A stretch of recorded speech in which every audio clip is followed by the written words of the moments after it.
So that is all more or less included.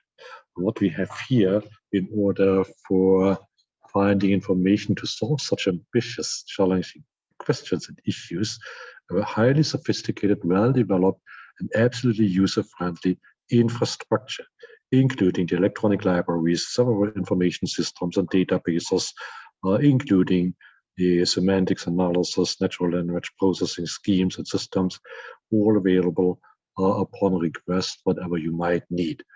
So I tell you one thing again, collecting information is easy here, but formulating the problem and thinking about which information you need, that is the challenge. That's why we have the infrastructure. We don't tell you the interface. We just tell you how you collect the idea to describe the problem to find the right information. It continues about the measurements, not going into details here about different policies. I'll probably better tell you about our partners. And you see 4 partner names here.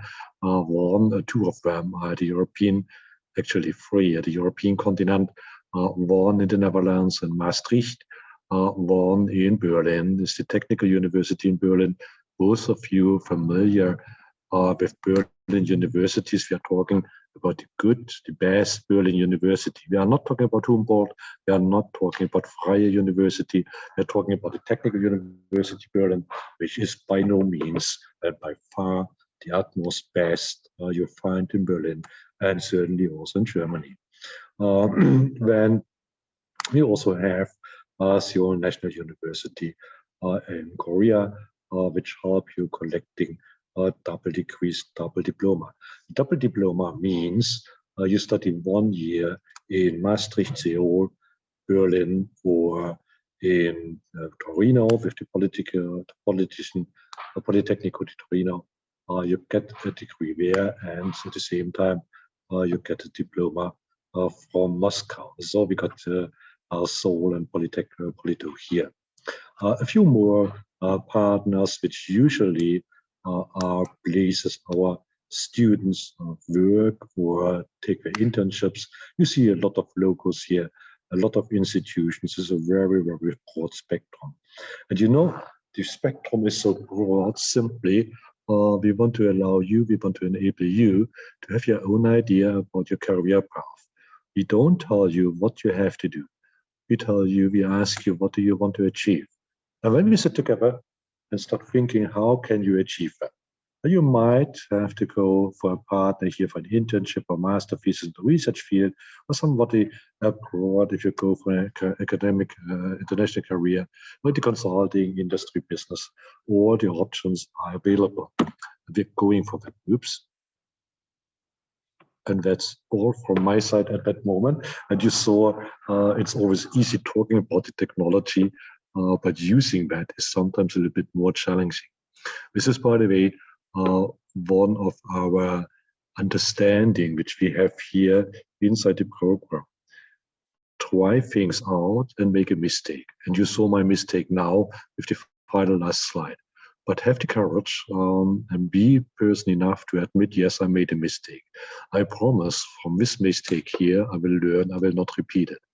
And just in case you find me repeating this mistake in a lecture, a little bit later in September or October, remind me on that and I owe you something.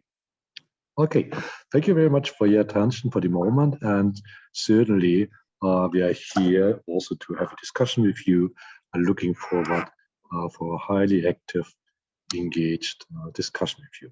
Thank you so far. Yes, thank you very much. But before the rooms start their work, I will introduce the main speakers and tell you how to move around the room more conveniently. The first room, which you can see, is an information room. Here, the academic supervisor of the program, Dirk Meissner, will talk about the main advantages. Our educational program manager, Dzhamilya Sabirova, will talk about the new educational standard. And the leading researcher of the ISSEK, Associate Professor Yuriy Dranev, will talk about one of the project opportunities during the course of the project seminar, from digital trends to strategy development. About second room, it names Introduction to the Program in Tinder format. Here you can find our Associate Professor of the Educational Program, Deputy Director of the Center for Statistics and Monitoring of Science and Innovation of the ISSEK, Ekaterina Streltsova, together with Mikhail Klishin, a student of the Master program. They will help you understand in interactive format whether this program is suitable for you or no. I won't tell you much about this room, and I'll keep the intrigue going because it won't be the usual introduction to the program. In the third room, a second-year student of the double degree program with the Technical University of Berlin, Aleksandra Semikrasova, will talk about her experience of studying at 2 universities. In the fourth room, you will learn about the career opportunities and trajectories of graduates in the labor market in Russia. Alena Geidt, HR Director of ANO NTI Platform and University 2035, and also a graduate of Governance of Science, Technology and Innovation, Victoria Imanova, now the head of the Skoltech Knowledge Transfer Department, will tell about her experience. Before the rooms begin their work, I remind you that you will have the option to choose a room. If you want to leave this room, first go to the common room and then choose a new room that you want to enter. Now you see 4 rooms in front of you. Move between them. Session rooms will be open for 30 minutes. After 30 minutes, you will be automatically returned to the common room.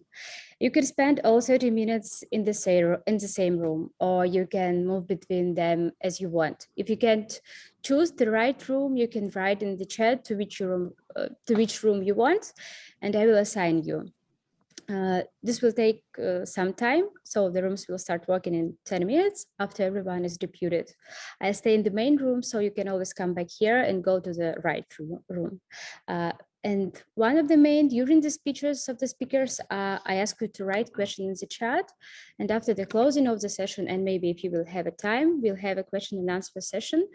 Where the speakers will answer your questions, what you wrote in the chat, and you will be able to ask additional questions. So I think we can start. I will tell you more about our curriculum and the study process.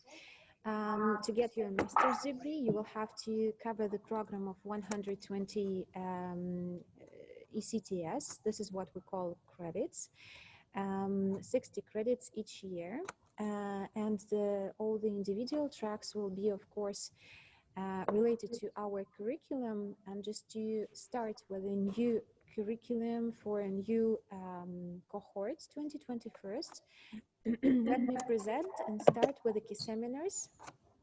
The first thing to start with is the seminar of the mentor, and it's called Scientific Research Methods for STI, where you will actually be kind of guided by the mentor about this general track of our program, and you will be told more about the major, about the courses included into this major. Anyway, here is the list. You can see under major block, I would say, I would call it like this. It's number 2, and we call them a kind of core courses. They are needed for our master students to be covered fully, just to gain your degree.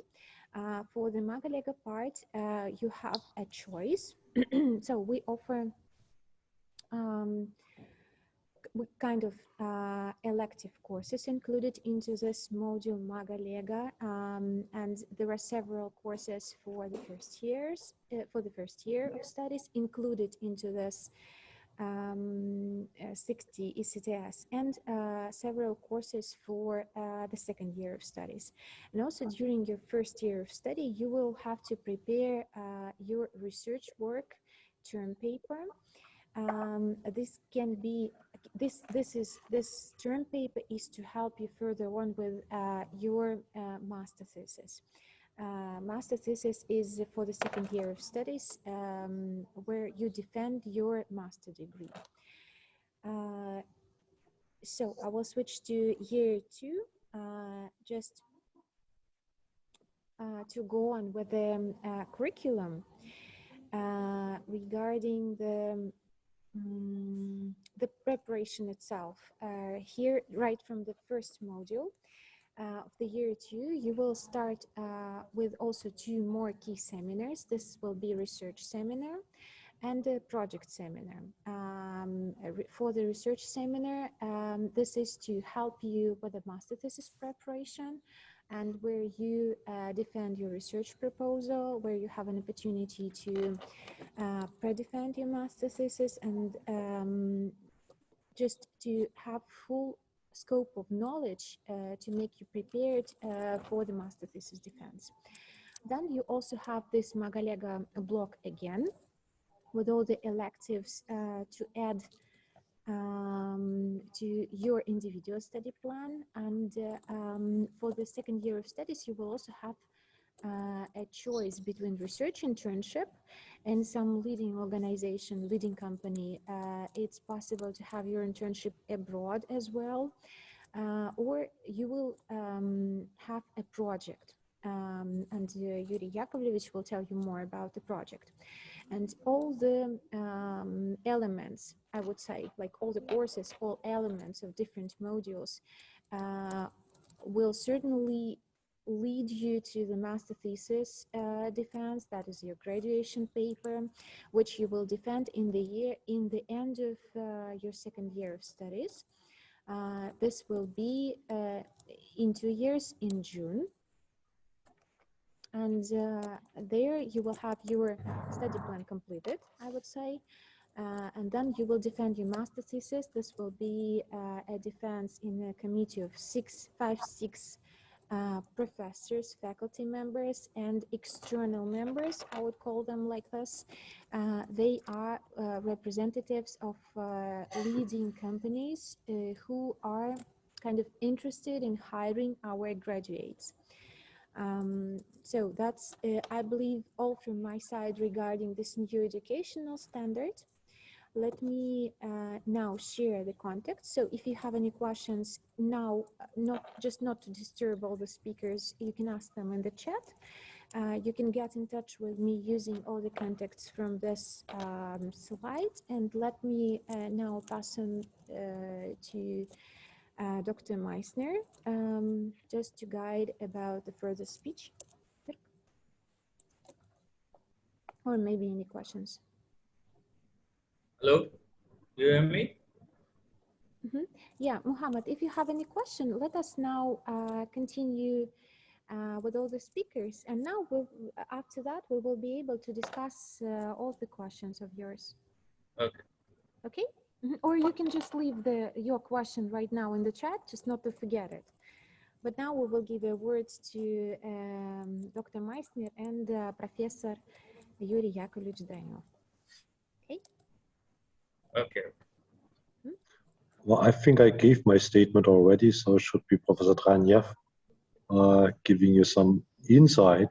And meanwhile, just type down the question or the comment, and we can look for the response, the targeted response as you wish it. Okay, Yuriy?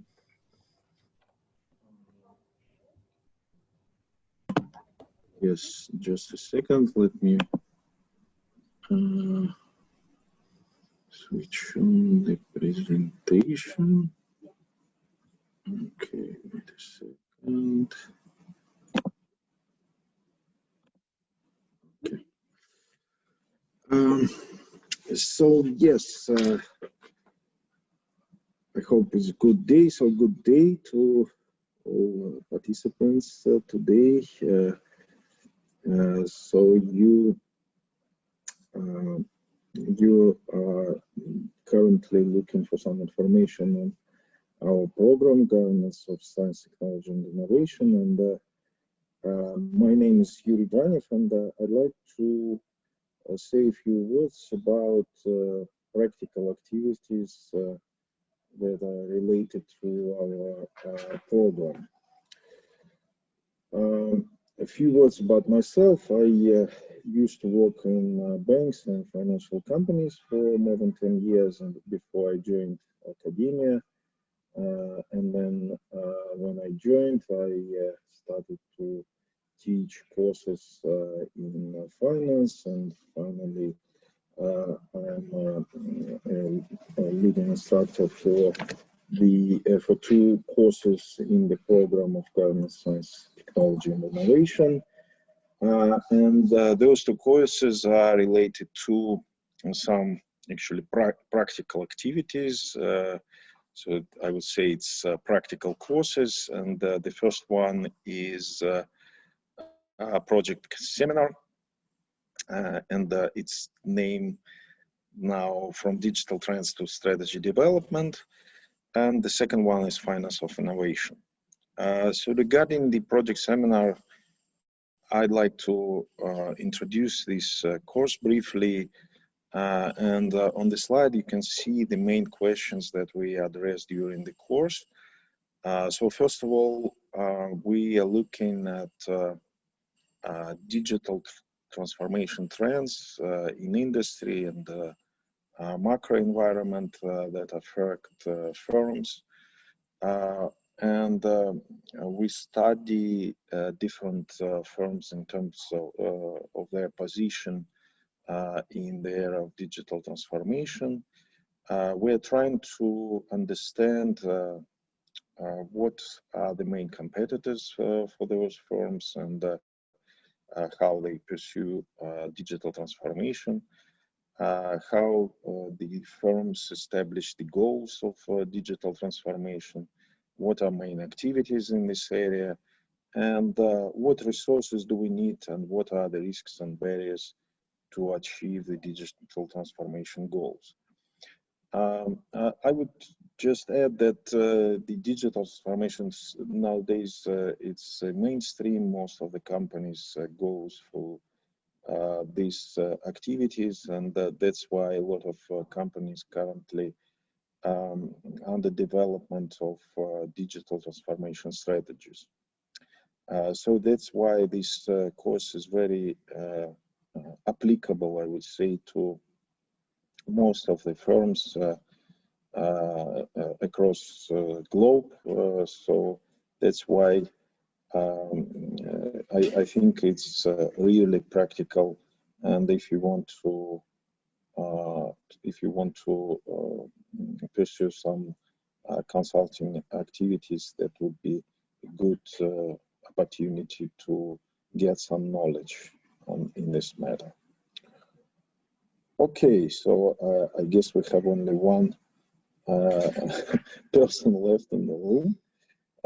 So I would add a few things about finance of innovation. So it's another course, and this course is elective, and the main idea of this course is to create value, how to create value for the firm if the firm wants to do it using innovation. So in this sense, of course, we're talking not just an abstract value, but real value in terms of money, in terms of dollars or rubles, whatever currency you choose. And at the same time, the important issue here is not only how to add value to the company, but also how the capital can be obtained to finance this innovation. And there are also some stages of financing. There are different sources of financing innovation. And this is one of the most important issues, not only for innovation development, but also it could be a part of the other issue that I mentioned, the part of the issue related to digital transformation of the company. So again, where do you find money for digital transformation? What technologies do you choose, and how you create value with those technologies?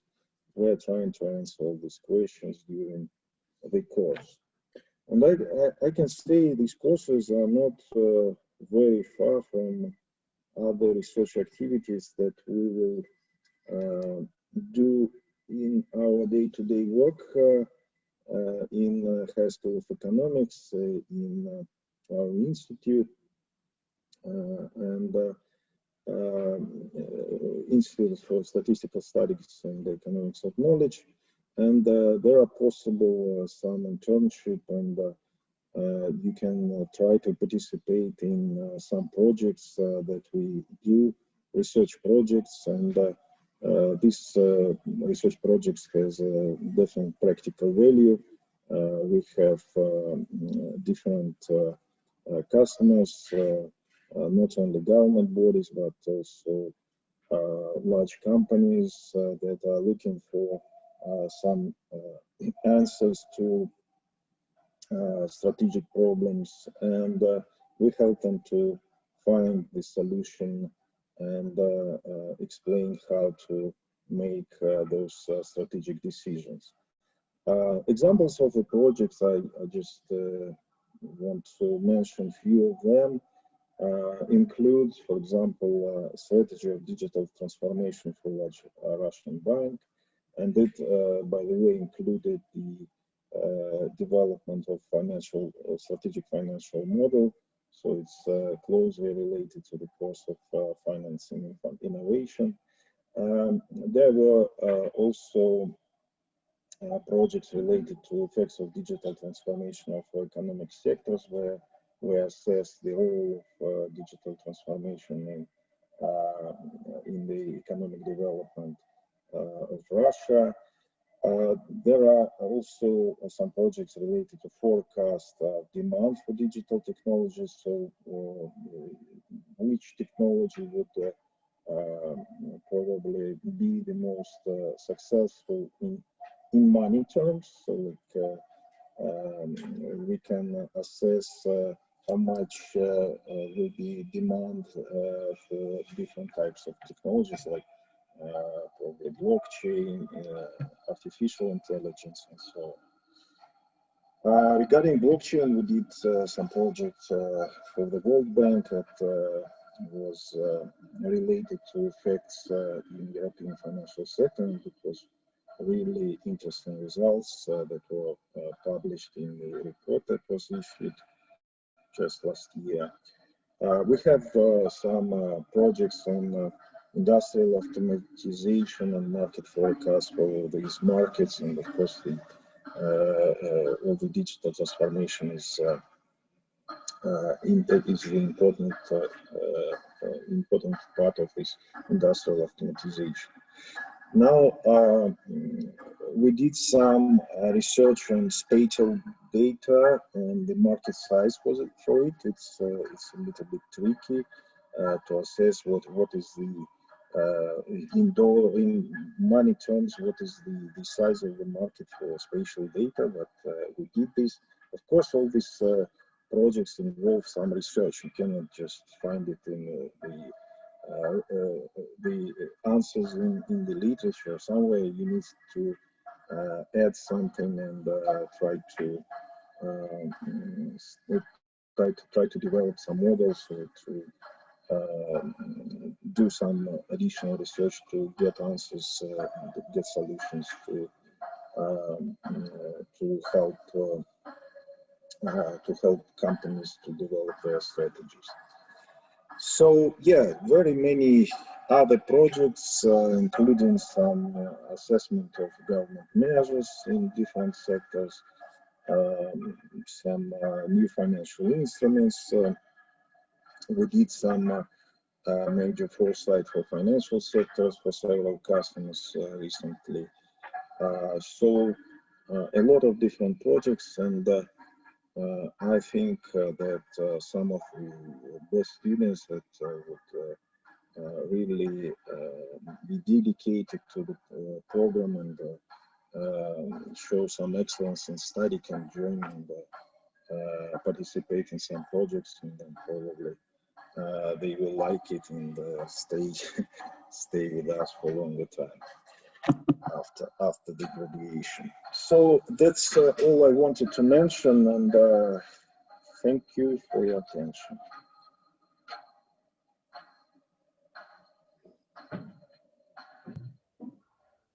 Well, I think we should come to answer your question. Muhammad, you had a question and feel free to ask. Yes, I have a question. Last year, I applied master program in HSC, but due to a pandemic situation, I am unable to join. So my question is that, is my previous application is still valid for this program, or I need to apply with new application? Were you enrolled last year? Yeah, Masters in Finance. But you didn't take any classes, or I don't understand the situation. Yeah, I didn't. But just because of this COVID situation, I'm unable to process my application further. You should start the application procedure again. Yeah, but Yeah. now I'm interested to join HSC because my HR gave me 2-year unpaid leave, so that's why I'm willing to join now HSC. Yeah, just submit your documents. Pardon? You usually submit your documents. You are usually responding very fast. Okay. Yes, sir. Sir, I have a question, sir. Yes, please go ahead. Okay. So first of all, so thank you so much, High School Economics, for you directly. Sir, my question is that last year, sir, I graduated from Human Resource Management, and I am just waiting to pursue my master's program. So, sir, first of all, sir, I want to say that I have no IELTS, and this COVID situation, actually, sir, in my country, I could not apply for IELTS exam. So, sir, can I apply this program without IELTS? But it not mentioned that my previous 4 years bachelor program is fully in English. So that's the first question, sir.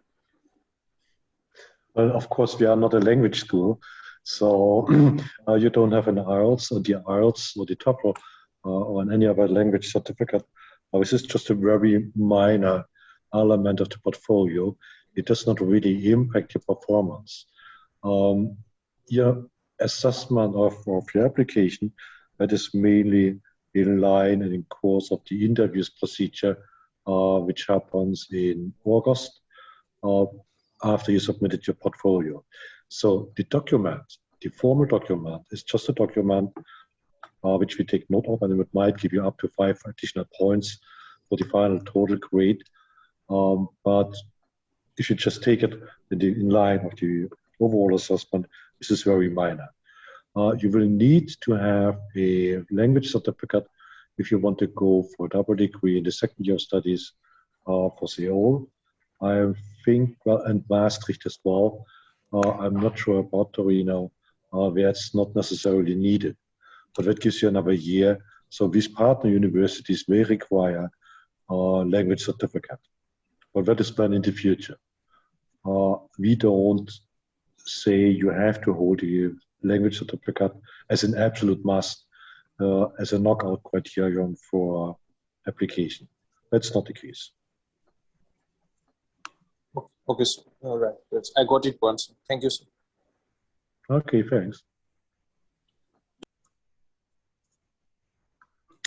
So it seems, I think we should take it as a compliment. Only very few questions. So that means our website and all our channels are working efficiently, perfectly well. Everybody knows everything, and you have a wonderful impression already. Hello. Hello, everyone. I'm very pleased to join this career session. I'm introducing the employer side of the Russian labor market, and especially the technological employer side. And it's very important to me to be on the very edge what's happening on the other side, on the employee side. And I hope we will have a very nice discussion today on what is happening on the side of supply, on the side of demand, and how to meet all these two sides all together. Muhammad Umeir will I think that we will have him in our career track. Yeah. So I hope some of you, if not even the most, are now employers. I know that Victoria is definitely an employee in the very technological company. Muhammad, how are you? Hello. Today we will talk about career opportunities and career strategies you might find useful to reach your personal goals. Moreover, we will also cover some current trends in labor markets, especially for youth, and so to say, how to win the career game, and of course, how to survive in the tough corporate world you are joining in soon or now. And I encourage you to be really active for our discussion and ask any questions via chat, and I hope we'll have time to answer them in the final part of our event. First, let me introduce myself. My name is Alena Geidt. I am an HR director of Platform of National Technology Initiative and University 2035. And you know, our mission is to increase deeply, to increase rapidly the number of technological entrepreneurs in Russia to reach our Russian national goals in terms of technology. And I have 20 years experience in leading the whole cycle of HR in different organizations. And for the last 2 years, I work for the government-related sector, and especially for the technology government-related sector. In 2015, I was lucky to be listed among top 50 HRD in Russia. I hold international certification in HR field. And as you can see, I love to participate in leadership contests, in job contests, and I won several of them. For example, I'm the winner of the federal contests, Leaders of Russia, the first season. And as you know, now it's the 4th season, and I hope that some of you, maybe all of you, are participating in different tracks.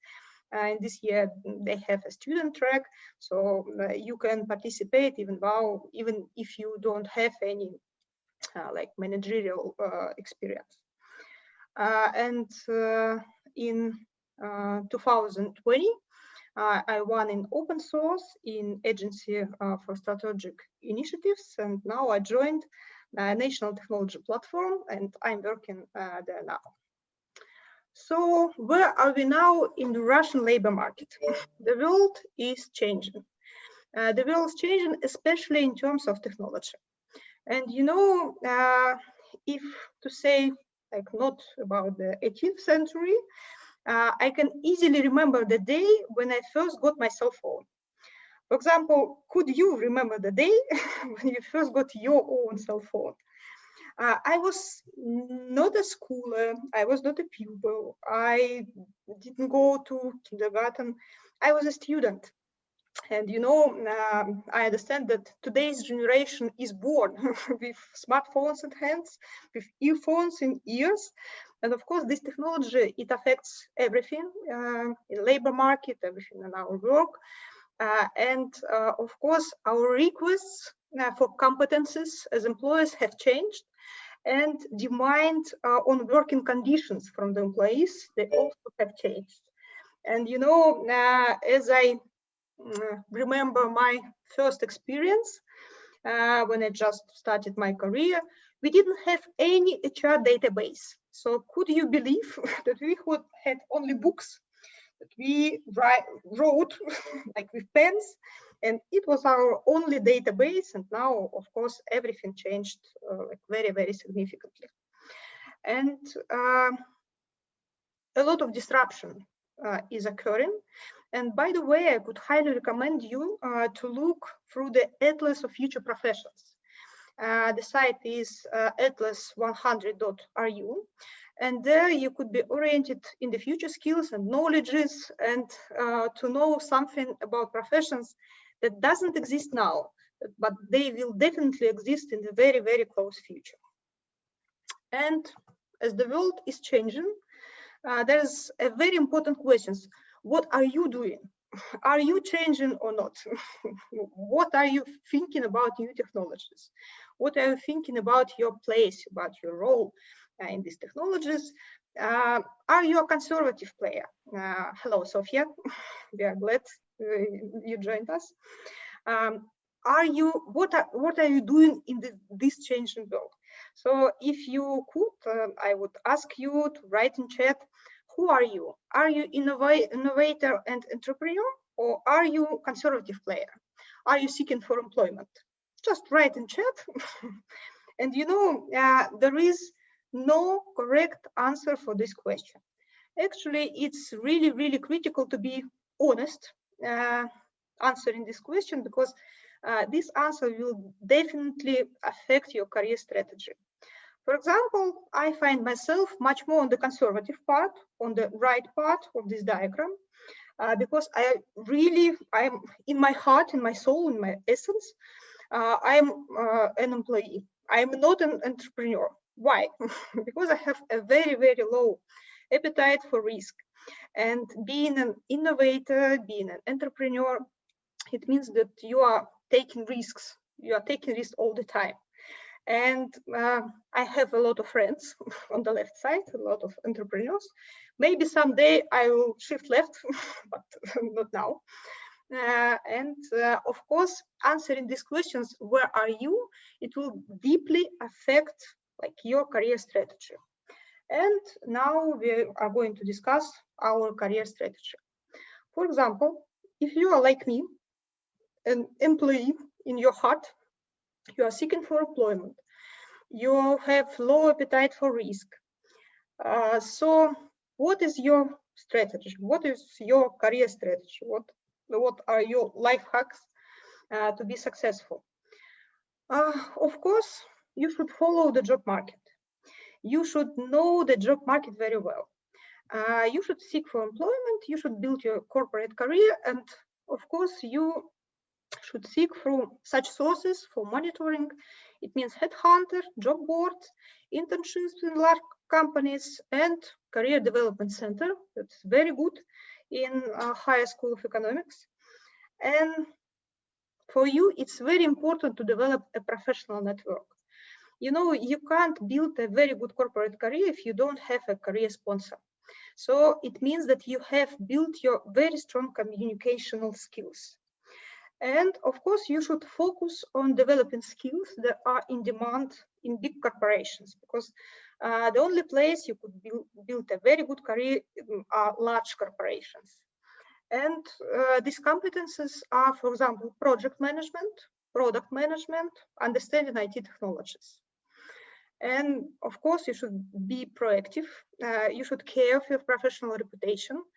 And you know, your reputation is a very good asset in corporate career. You will depend on many, many other people if you want to build a good career. What's happening on the job market today? You know, time is going, but not a lot of changes are happening. There are some good news, there are some not very good news. And good news is that the share of vacancies for YAF is growing. It's good. The second is that the number of resumes is growing even more rapidly. So you compete with one another much more than in the past. And most vacancies for YAF are in sales.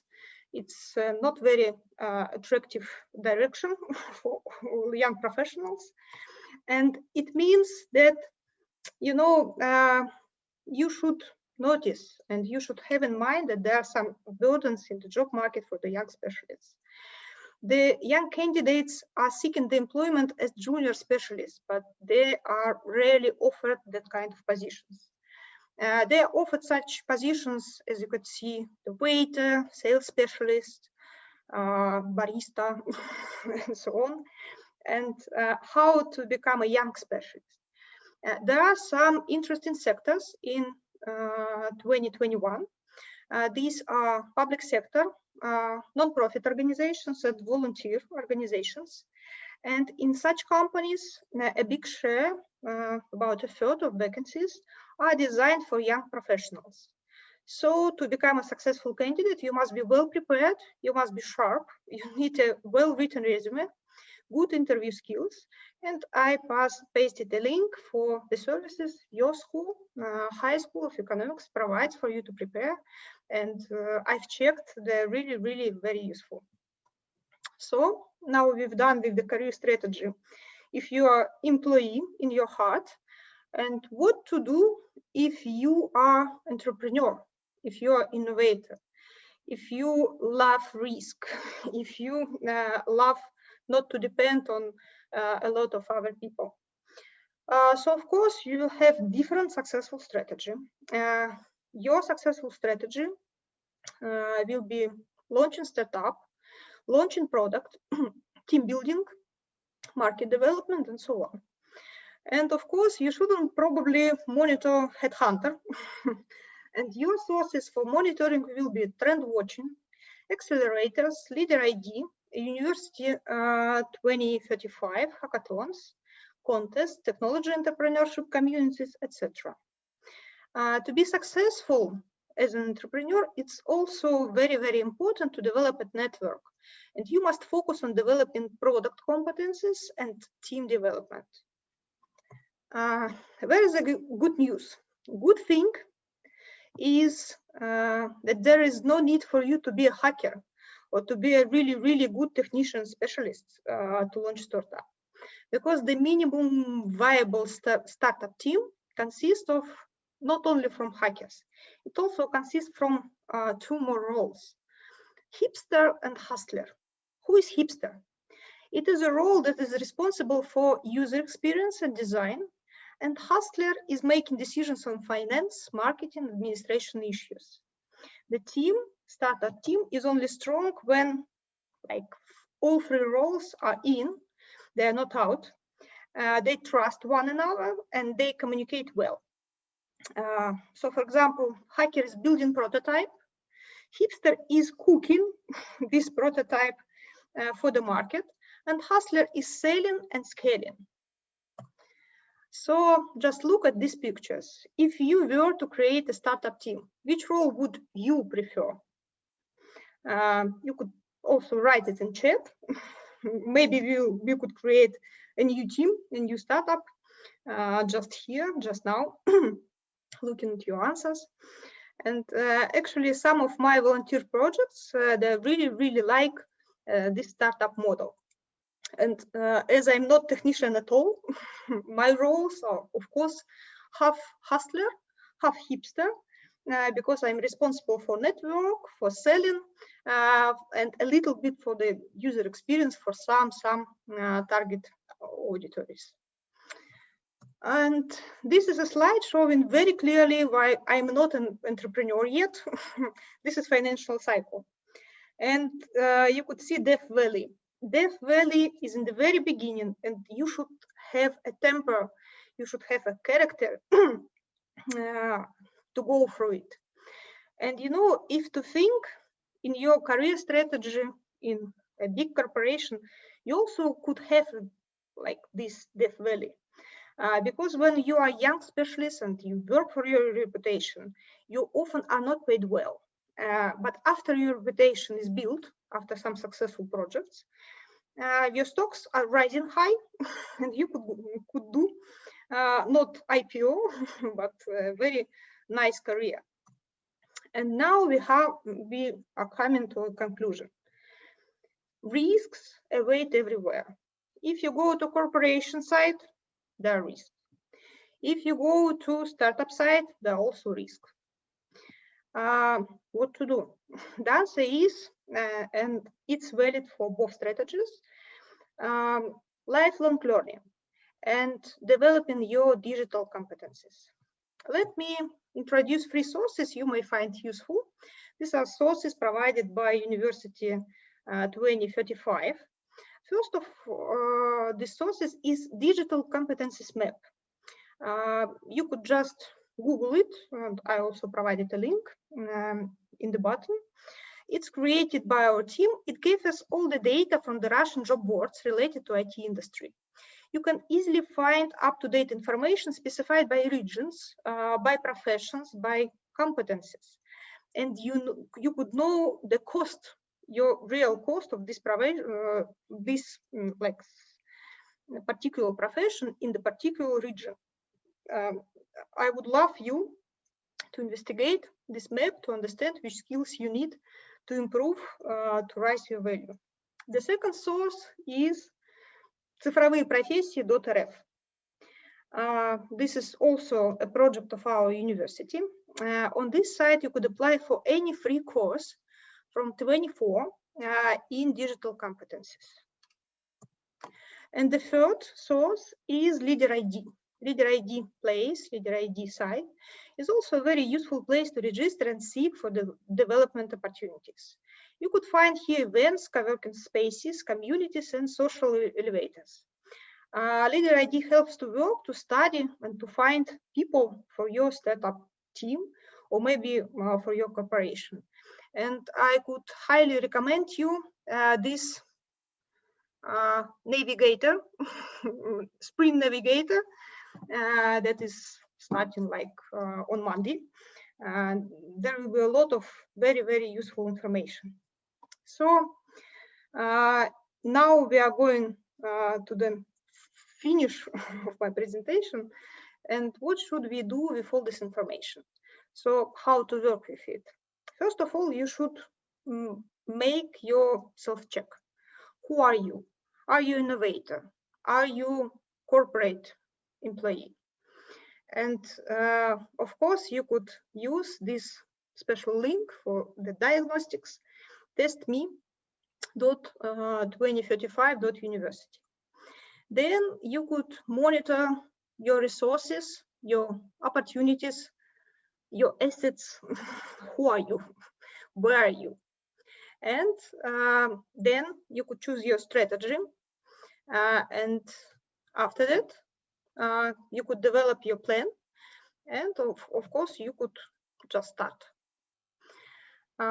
This is all by me now.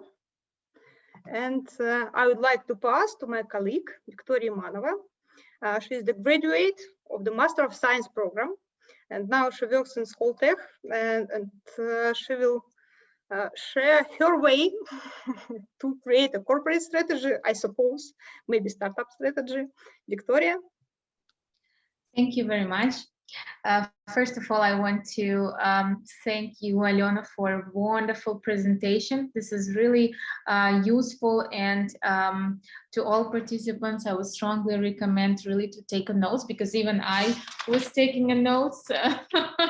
Exactly. I think it's great. It's a great source of very useful information, very structured, presented. Thank you.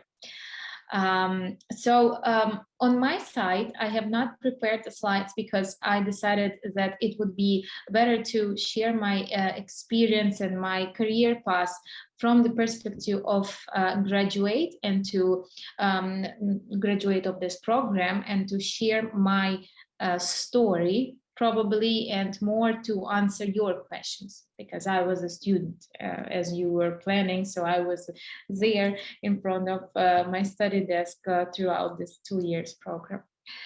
So first of all, I would probably start with the necessity of choosing innovations as a field and the governance of innovation, because when I was a student of a bachelor program at my university, I felt the strong need how market, even that time, I already felt that. And that time, the understanding of blue ocean and red ocean was not very famous or outdated like now. So even there already we felt like new products, something new will be always now in a more demanding side, rather than some old concepts and business models of existing products, because technologies are changing, trends are changing, society is changing, our core values and cultures are changing. So that means all the time we will face with a new market push demand for something that is better, that is much more convenient, etc. So thus, working with innovations is a profound way to start. And in order to understand it, unlike like very normal business concept, you need to, of course, study it, because innovation has a certain specifics that you will get to know in the program, hopefully, that you need to consider. So whether you're planning to be a startupper, entrepreneur, somebody in a startup team, or you are planning to be a legislator and work for the government side in order to legislate this field, or you are going to be like me in the between, like I'm working at the University for Science and Technology. In all these aspects, it's critical to understand what is innovation, what are the natures, how it's managed, how it's legislated, etc. So yes, I started this program, I think in 2015. That was the second wave. And after my graduation, I had already experience working with universities. I joined Skoltech, that's a science university in Skoltech. And throughout my work in Center for Entrepreneurship and Innovation, that was where I directly came to, I've gone through a few programs, starting with educational program that was created to teach students to innovate, to teach them to start up, very hardcore tech students, to teach them soft skills, etc. From designing this educational program, and knowledge from where was really helpful that I gained throughout my master's degree, to the department which I am managing now, which is a Department for Knowledge Transfer Office, which basically deals with intellectual property management. So can you imagine that only from this program, I got to know on the concept, about the concept of intellectual property. And thank you for the design of the program in HSC. We've gone through this concept and we learned that, okay, there is intellectual property, because not always in every program or generally in some business reading platforms, people tell you about intellectual property, though it's a core of almost every startup. So throughout the time of me being as a student, we've gone through this, and after that, I found myself being able to manage intellectual property and all the matters related to it, which is commercialization, which is a licensing agreements, which is patenting, which is identifying the idea and thinking of the proper strategy, how to protect it, because you know that it's always crucial for startups and for new technologies to know how to protect your new technology, because it's always related with a high risk, as Alena mentioned, and with a lot of money. So you don't want this this amount of money just leak easily away to your competitors that are able to imitate it or reverse engineer it. You want to protect it. So that's probably my story. In a nutshell. I would love to tell you more details or questions, and I, in fact, I think, see some question. What was Yeah, I asked you this question. Thank you, Victoria. You know, one of my volunteer projects is now connected with women in innovations, women in technologies. We found that there are not a lot of women like in this technological sector, and but now I could see like very big share of women in our community, in our local community. So I wonder what was the share of female students in your program?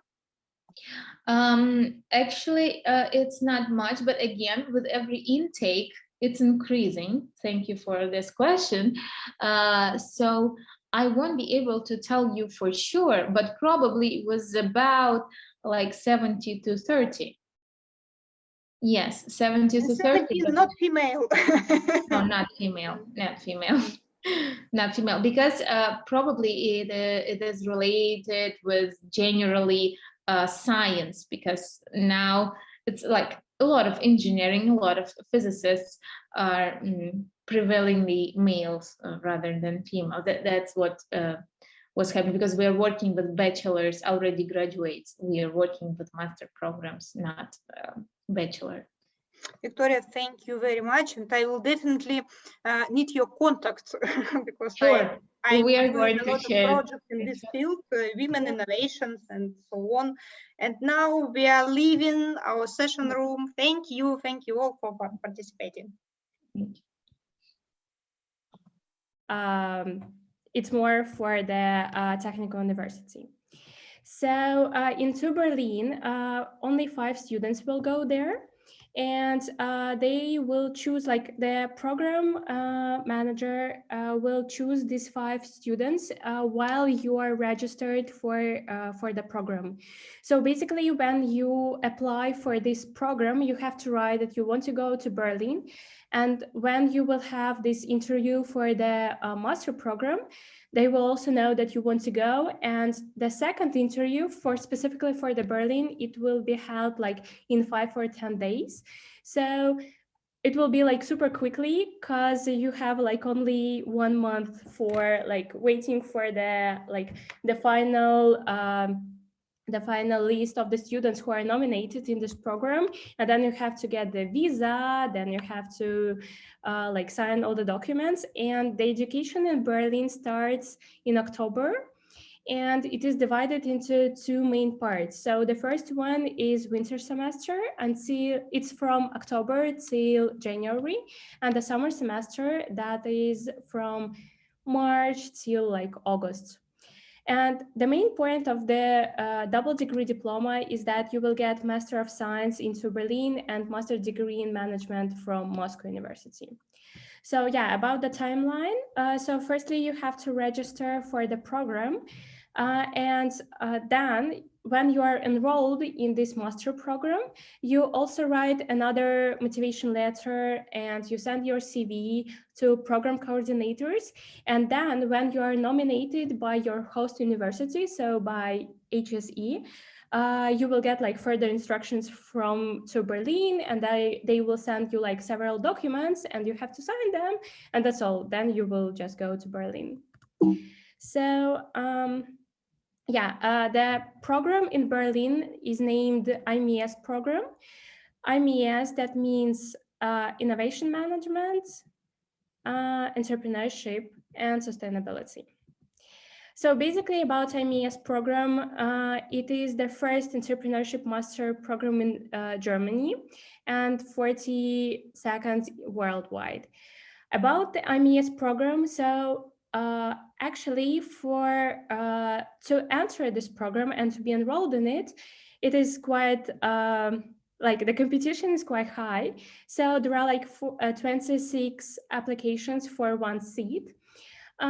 So according to that, that is a really great opportunity from ISSEK to go there, because like the competition is really high, and I would say that the average age of the students into Berlin is around like 27, 28, like 29.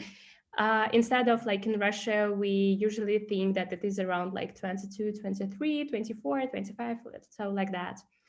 And also IMES is a really top-ranked program, and the courses are completely held in English. So there are a lot of international students, a lot of international professors. So everything is held in English, and you won't have like problems how to communicate with people. So everyone knows the English, and that's not a problem. So even in supermarkets, like I spent there 1 year and I started to study German, and I would say that I right now have like maybe B1, but I never used like German in Berlin. So I just use English, and it wasn't a problem at all. So about that, there are like 3 dimensions. So innovation management, entrepreneurship, and sustainability. And for each of these dimensions, you have to achieve at least 6 credits. So the main comparison between like our HSE program and to Berlin is that in HSE, you will get your shadow, and you have no opportunity to choose like the main courses. But into Berlin, you have this opportunity, and there are like a lot of courses, and you have to calculate your credits by your own. And you have to be like kind of strict to yourself, because if you didn't get 60 credits in the end after 2 semesters, it will be a fail. So never do that. About the credits, so there are like 3 dimensions, so entrepreneurship, innovation, and sustainability. So for example, if you are super interested in sustainability, you can take like 48 credits for sustainability, and just one subject in entrepreneurship that will cost 6 credits, and one in innovation that will cost also 6 credits. So in the end, you will get like 60 credits. Or you can, if you are super interested in innovation, you can just mix with the sustainability and entrepreneurship. So the main point is that there are like 3 main dimensions, and you can pick up the courses according to your interests. So it's not limited for the student, like usually it's not limited for the students, but sometimes in the course they have like only 25 seats, and you have to register for the seat for this course, then you have to register for this course, then you have to register for the exam, and then you need to wait for your grade. So there are like a lot of administrative like problems, but you will deal with that, I'm pretty sure. Yeah, so about the courses, so there are like 4 mandatory courses. They are written in the up. So it is Venture Campus, Innovation Economics, Entrepreneurship Research, and Strategic Management. So they are mandatory, and you specifically need to take them. About the other courses, you can choose like different ones. There are like an innovation management, corporate innovation, and sustainable management control, and fundamentals of project management. So as you wish, you can take like different ones. I would say about the mandatory ones. So the Venture Campus is the course that is highly connected with the transformation from idea into a real product. And in my course, when I studied in Berlin, in our group, there are like several people who, after this Venture Campus, they started their own business. Cause to Berlin, there is a specific business incubator, and they went there and they developed their idea into a real product, and now they really have a business there. And all of the students, they are international. So there are like several of them are Germans. Another one is Ukrainian. Like there are like a lot of international students, and you can easily contact with everyone, and you will have a lot of like group tasks. And after that, you can really start a business or like something like that. About the innovation economics, so this course is oriented at the understanding of the like economics in terms of innovation. So these conceptions about like how to transfer into idea to product, how to do that according to the calculations, how to calculate that, like different quantitative analysis. And the entrepreneurship research is the first step for your master thesis. So you have opportunity to start working on that in summer semester in the first year. And in the strategic management, this course is aimed at understanding about like strategy management for the corporations and for multinational corporations, and they try to give you like maybe basics of the game theory and how to try to maybe prognose something and to calculate your progress. So basically the main point here is that you don't have a term paper, yeah. So after the first year, so you don't write it, you have only 60 credits for the courses, so that's it. And when you come back from Berlin to Moscow back, you will have like another 2 modules in the second year in the master program. And then for the second year, for the second half of the year, you will cover your master thesis. Yeah, so there are like several screenshots from the website. So how it looks like, this is the list for the courses, and you can choose like whatever you want. Also, there are like syllabus in each of them, so you can open it and check it. So, but my main point is that be crucial to the meetings for the courses, because as I said, you have to, maybe they can ask you for the pre-registration for the course, then the registration for the course, then the registration for the exam. So that is really, you really have to follow these deadlines, otherwise you won't get this place in the course. So then back to Berlin University. So as I said, the first one is that you have to select the courses, then you have to register for them, then attend lectures and do your homework, then register for the exams and then get your grade. The main point here is that the registration for the courses can be both in paper and electronic versions. So sometimes this bureaucracy is sometimes quite hard, because sometimes it is in German, like paper version is in German. But as I said, the university is super international, and all students will help you to write this specific like list. So that's not a problem at all, but it can happen. And another one is that you will have your specific platform, and in this platform you will check your grades, you will check your registration for the exams, you will check like all your success there. Yeah, so here are some photos from the university. The photo in the up level, it is from the library. So they really have a really huge library with a lot of flowers and all these comfortable seats. So it's a really great opportunity to work there. And also they have like campus cinema with tickets for €2. They have the canteen in the backyard, and like a lot of like the campus is really big, and there are a lot of buildings that are connected together. So it's a really, sometimes it's challenging to get to your own, but I think you won't get the problems with that. Yeah, so in the right corner, there is the photos from the library. And in the left corner, there are like several photos from my group work.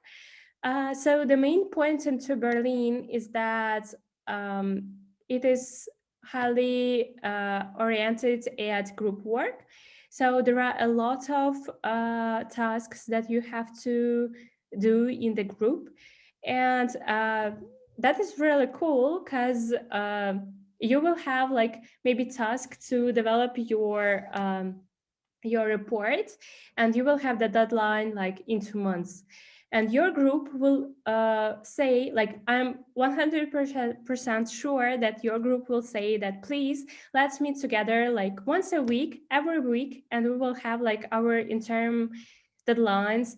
And that is really cool, because you will have opportunity to speak with the students, to understand their motivations, their maybe they are like they have specific skills in a specific methods or in programs, and you will learn together. But also you will learn these soft skills, and you will really succeed in it. And about the city life, so before the presentation, I tried to understand for myself how I can describe Berlin in one word. And I would say that I have no idea how to do that. So from my perspective, Berlin is quite unusual. So of course there are like numerous parks, a variety of museums and galleries, and like traveling opportunities, because when I was in Berlin, we traveled a lot. So basically we had like a lot of trips to Prague, to Spain, to Mallorca, to like, I would say everywhere. And it is always cheap and you can fly easily. But right now there is like the problems with the quarantine and like epidemical situation. But I'm pretty sure that like maybe in several months, or at least like in 1 year, it will be everything will be opened and you will have this opportunity to travel around the world. I mean, like if you stay in Berlin.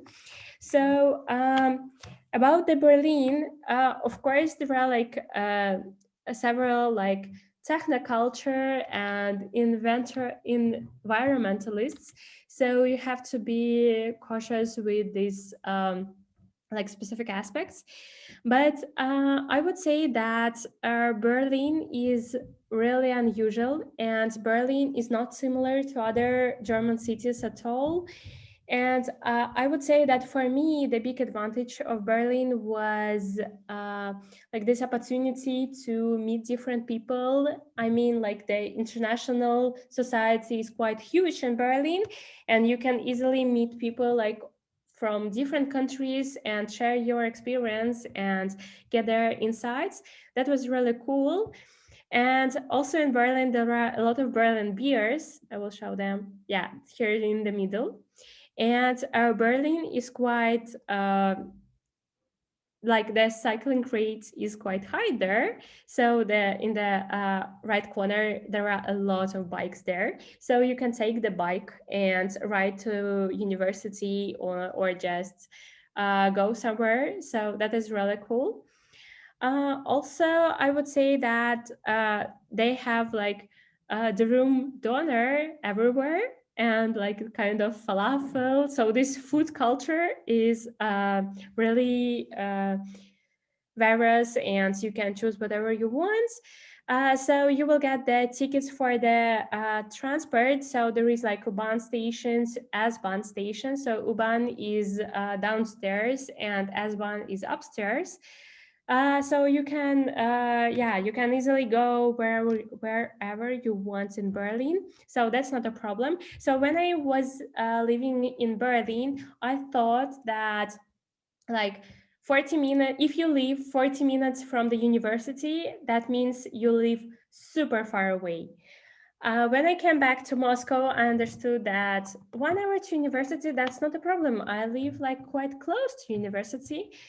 And also here, I want to mention that there are like several, I won't say problems, but there are difficulties in renting apartments. So if you want to get the dorm there, you have to register like 1 year before, but you don't know until the end of the interviews, will you go to Berlin or not? So from my perspective, it's not possible to get the dorm there, but there are like several private dormitories there.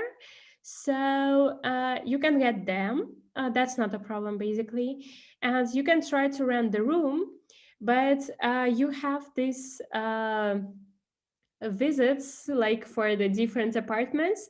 So you have to visit several of them, and then you can get your own. So that is quite tricky and quite challenging to get the room there or the apartment as a whole, but I'm pretty sure that you will deal with that.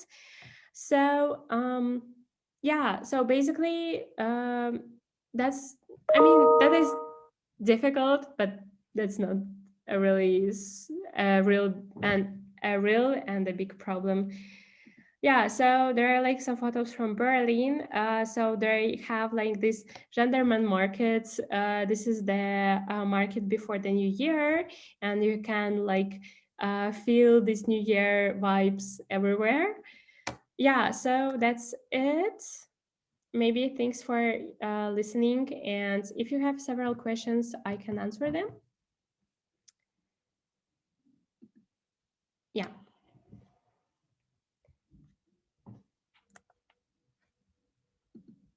No questions? Actually, maybe your, I can hear maybe your opinions about double degree diploma, or like questions about that, or do you really want to go to Berlin, or you want to go to another program, or just, I'm open to your ideas.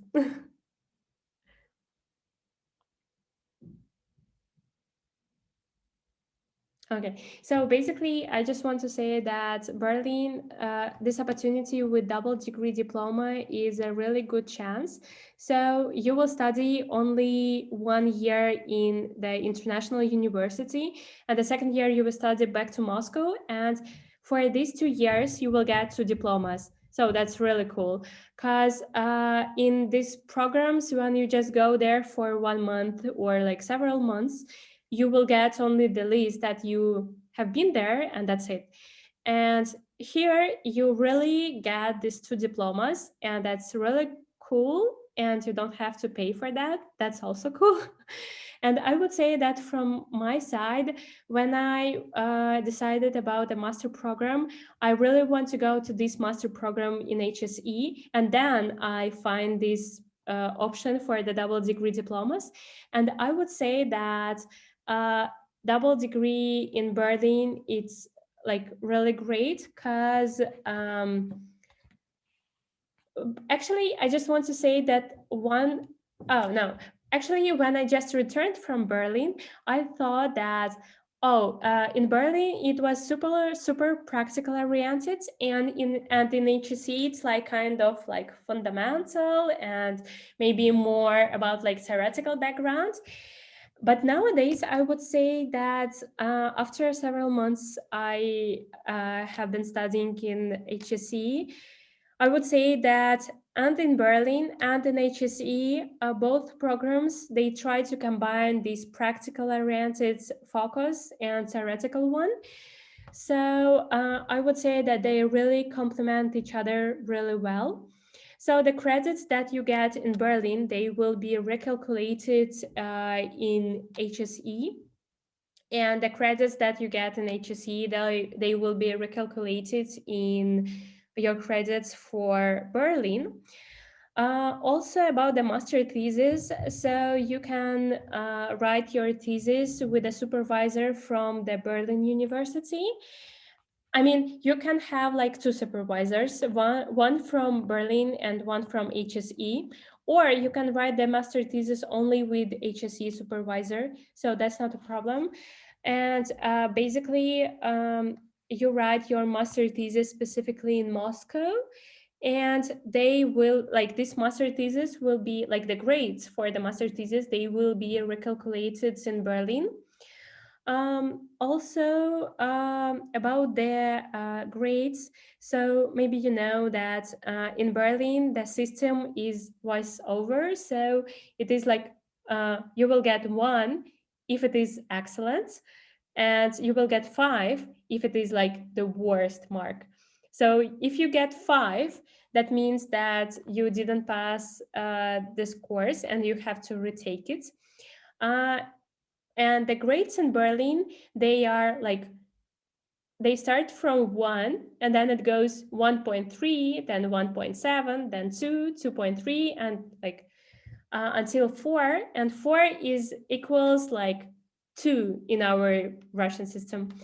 Because for me, it was like super strange when I get like 1, I was like, wait a minute, is it 1 really? So yeah, then I understood about this whole system.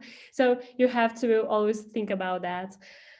Yeah, so also about the maybe the lectures in Berlin. So I would say that they are quite interactive, and you always like ask questions and they answer you, and they have this like when you have like the standard lecture, you always can ask a question and they will answer you, and they can speak about like your own position. If you want to ask about the opinion of the professor, that's also not a problem. And I would say that it was quite interactive, the same as in HSE, to be honest, because I was studied in Moscow State University before, and I would say that like the lectures were less interactive, but I would say that in Berlin it was like super interactive. Yeah, and also yeah, you will have a lot of group tasks. That was like super great. And I always thought that in Russia, we usually, if we have like this group task, you will do that like in several months, maybe if someone starts, then someone will say, okay, I will try to help you. And like, not like, it won't be like that in Berlin. In Berlin, all the students will say, okay, we have the deadline in 3 months. Cool, then let's meet maybe every Monday at 7 o'clock, and we will have this group meeting. And we will have like specific tasks for 1 week, each week, and we will get this. So we will try to cover all these topics together. So it was cool, and I really enjoyed this program.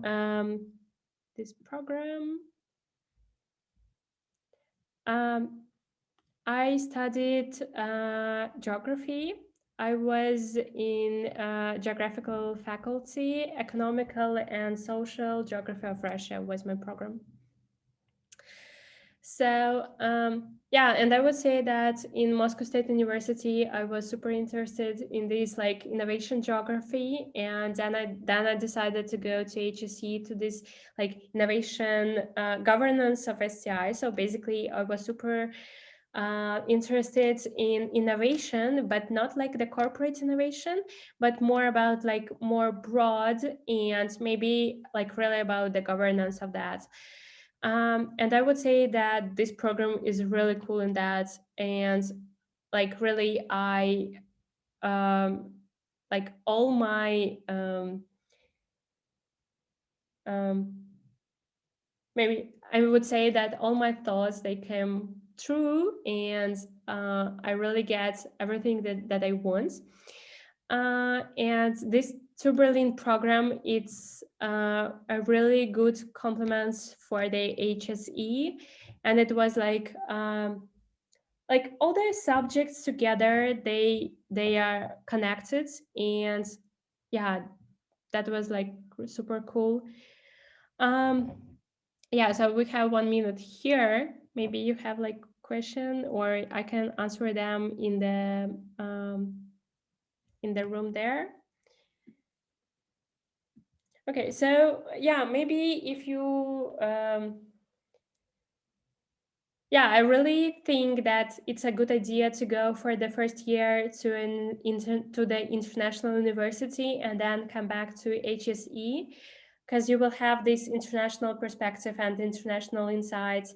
And then you come back to Moscow, and you have this like also courses about how it is in Moscow and in Russia, and how you can apply these international methods in the reality.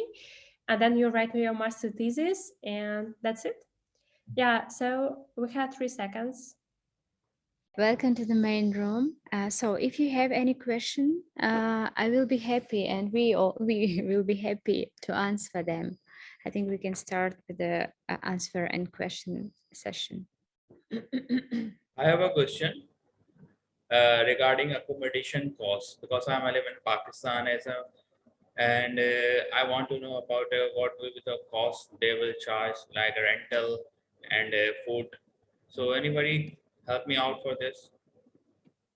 Okay, so Mohammed, I will try because now the policy is changing about the dormitory.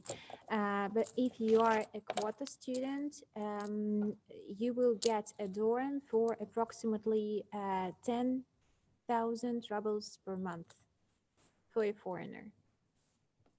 Yeah, okay, so let me ask the participants. So I believe that all of them do have this weird Zoom-related experience during the previous year. So guys, would you like to continue studying in Zoom, for example, if you enter our program, or would you prefer this, you know, like personal studies coming to our university every evening, every single evening? So what's your position? Just let us know. I think I would prefer to have like personal classes because I am from Spain, and in Spain now we are having personal classes. Last year we were in Zoom the whole year, but this year we have had personal, like in-person classes. I don't know how it's said in English, since the beginning, and really everybody feels that it's a completely different dynamic, especially if we're going to be meeting with new students from all over the world and we have to make new friends. It's completely different, the dynamics that you can create in a class if people can meet each other personally, that if only they can see each other through the screen and then they have no connection between each other outside of the class time. And I think that, yes, for me, it would be much more better if we could have at least like half of the classes like in person. Yeah, I'm on your team. And is there anyone, like any Zoom fan who would continue like that mode? Is there anyone? No. We have a question in the chat. Is it possible to enter this program after the BA in food biotechnology? Yes. Short, precise answer, yes. What do we have? We do not have strict requirements to enter in terms of previous education. On the contrary, we want to have a multi backgrounds, a broad range of backgrounds when you enter the program. When you look at the website, you will find the statistics about the backgrounds. So there are some with management, economics background, some with history, medicine, physics, chemistry, biotech, biology, music, even music, arts, and all this stuff. All the different boards, different fields. Yeah, oh, mathematics, I forgot mathematics. These are the most challenging. But in any case, a broad range. And with bringing this together, what we do is the first year of studies, the majority of courses are offline in the classroom, also with the purpose that you get to know each other, that you have the social effect among the students and also with us. I tell you, there's nothing more boring than giving a lecture and just sitting in front of such a nice, wonderful laptop. I can see myself in the mirror. I don't need a laptop for that. It's much more exciting sitting in the classroom, standing in the classroom, being more interactive. And then you see us with body language, and I see you with body language. It's not just like, la, la, la. It's a little bit, how do you deliver a message? It's a fully different story. This is around half of the classes, the courses are offline, and the other half, approximately, so Alicia, exactly 50-50, is online, because online courses are designed to involve also our foreign teachers who come from Portland, Washington, Campina, Seoul, Maastricht, Twente, and so on. So there you find courses designed for our programs, our universities, and you join them together with Portland students and things like that.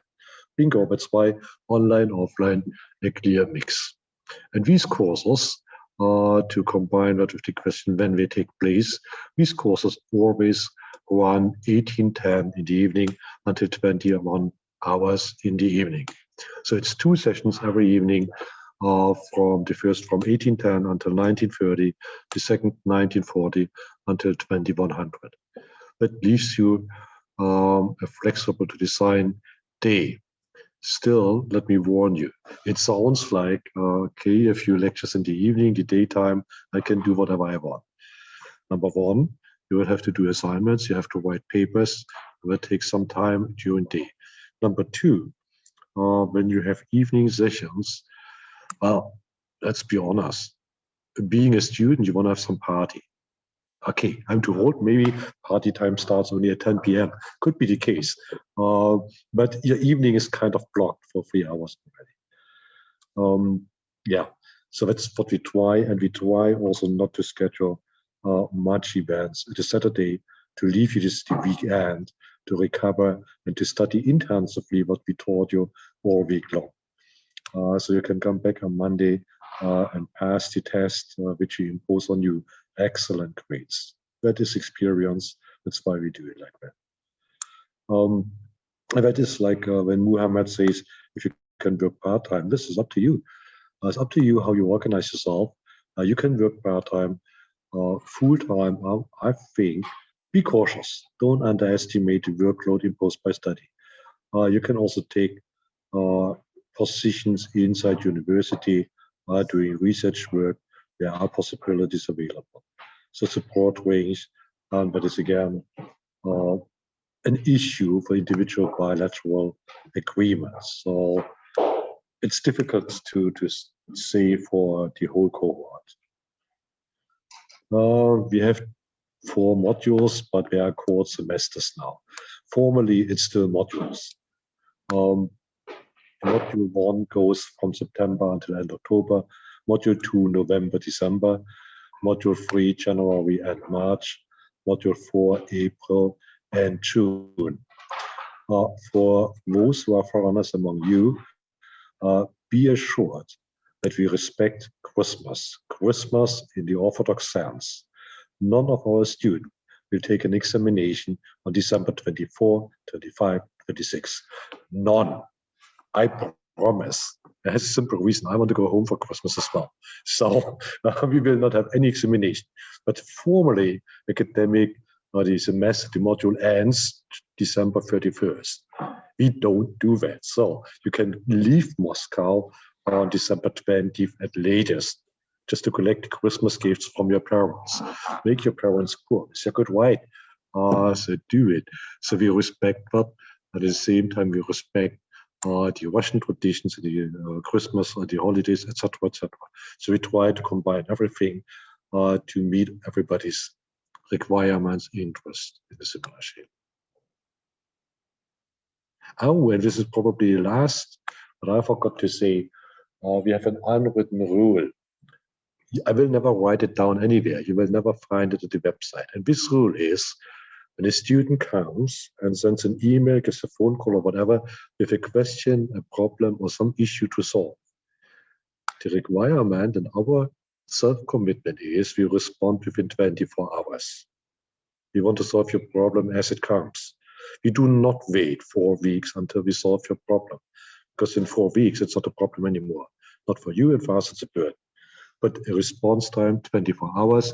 And if you find a teacher not responding in 24 hours, just tell us, and this teacher will be very nice to you next time you meet or her. So we take consequences. This is our promise, and we keep our promises. I hope so. And what about other questions about scholarship process and partner program university? All right, for partner program universities. So what you do, first of all, you apply for our program. And once you complete the application for our program, we will launch a separate competition among those enrolled in our program who want to go for double degree at the partner university in Berlin. Berlin means in the first year of studies, meaning this year in October, you will have to go to Berlin depending on the modus of operandi. So I cannot guarantee that Berlin is teaching offline or online. We don't know yet. So there will be additional competition among those enrolled in our program and keen on going to Berlin. This is number 1. We will ask you to prepare another motivation letter. We run another interview, and after that, we take a decision. This year, or last year in 2020, we had 17 applications for 5 students nominated going to Berlin. So the chances are quite high. for going to Berlin. We have similar procedure in place for those scheme going to Torino, Maastricht, and Seoul. But the internal competition, the internal among the cohort here, it runs in January 2022.